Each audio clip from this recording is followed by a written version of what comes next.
Starting with the name of Allah Almighty, who is the master of the day of judgment, and a bundle of the Islam on beloved Prophet on Muhammad sallallahu alaihi wasallam. Dear students, I am Abid Hussain Bhutta and you are watching my YouTube and Facebook channel Talimat Rabiya 72. And in this video I am going to solve question number 5 of exercise 2D of New Scanty Mathematics book 3 Abstract Students class 8, and same question is included in D3. Students, question की statement है क्या a man left saving of पाक rupees 1,785,000 in a bank. तो जो saving है या जो assets हैं उस बंदे के जो मर गया है तो हम उसकी सेविंग ही लिखते हैं क्योंकि उसने सेविंग का वर्ड ही यूज़ किया हुआ है। तो जो सेविंग है स्टूडेंट्स वो है पाक रुपीज़ 1,785,000, ये उसकी सेविंग है। और इसको स्टूडेंट्स हमने डिस्ट्रीब्यूट करना है या डिवाइड करना है बिटवीन हिज विडो, यानी कि इसके शेयर करनी है, और उसका एक सन है और 2 डाटर्स हैं। तो स्टूडेंट्स जब प्रॉपर्टी मरने के बाद डिवाइड की जाती है तो विडो का जो शेयर होता है वो 1/8 ऑफ द प्रॉपर्टी होता है। इसकी कोई रेशो नहीं होती, जितनी भी प्रॉपर्टी होगी उसका 1/8 जो है वो विडो का शेयर होता है। और वो निकाल कर बाकी जो अमाउंट बचती है उसको स्टूडेंट्स बेटी का अगर 1 शेयर है या 1 पार्ट है तो बेटे के 2 पार्ट्स हैं, यानी कि बेटी को बेटे का हाफ मिलता है या बेटे को बेटी से डबल मिलता है। तो सबसे पहले हम लिखेंगे जी कि शेयर ऑफ द विडो या विडोज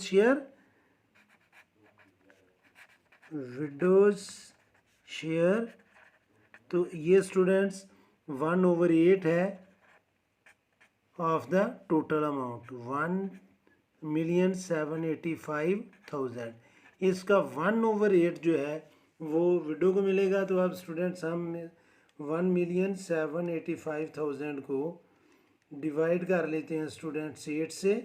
तो ये उसकी विडो का शेयर है और ये शेयर बन गया स्टूडेंट्स 223,125।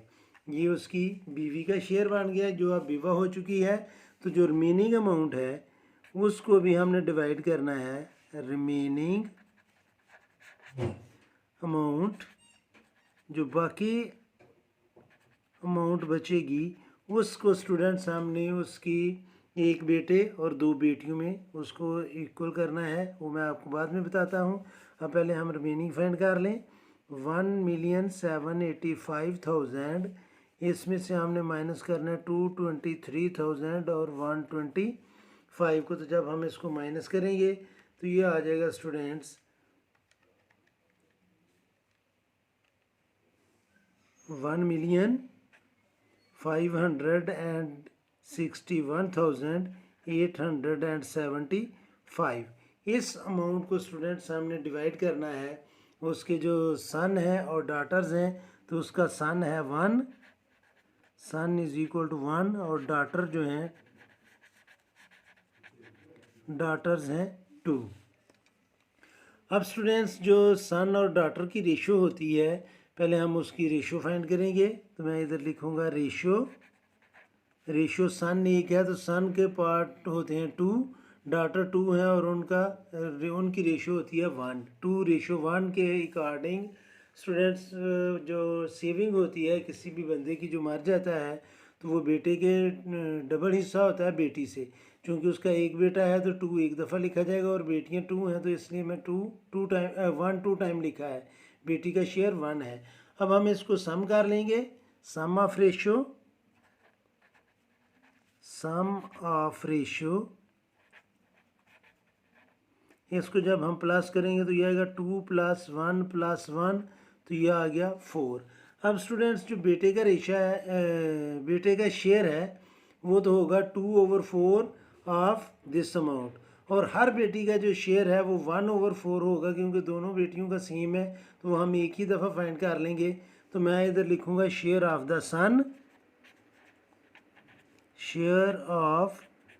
द सन।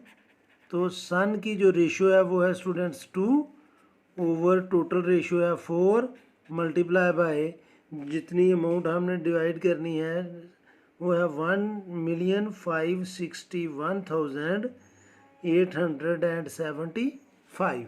तो स्टूडेंट्स इसको हमने 2 से मल्टीप्लाई करके 4 से डिवाइड कर लेना है, तो वो शेयर आ जाना है बेटे का।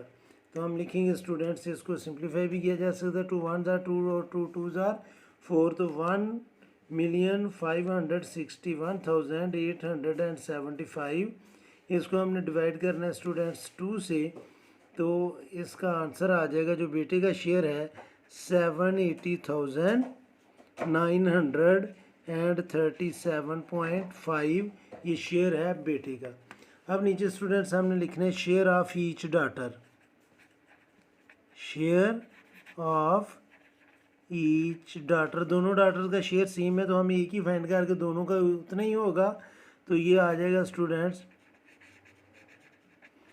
डॉटर की जो रेशियो है वो 1 है, तो यहाँ पर हम लिखेंगे 1 ओवर सम ऑफ रेशियो 4 है, और मल्टीप्लाई हम इसको करेंगे 1,561,875, तो इसको स्टूडेंट्स जब हम डिवाइड करेंगे 4 से इस अमाउंट को 1,561,875, और इसको स्टूडेंट्स हमने डिवाइड करना है 4 से, तो ये आंसर आ जाएगा स्टूडेंट्स 390,468.75।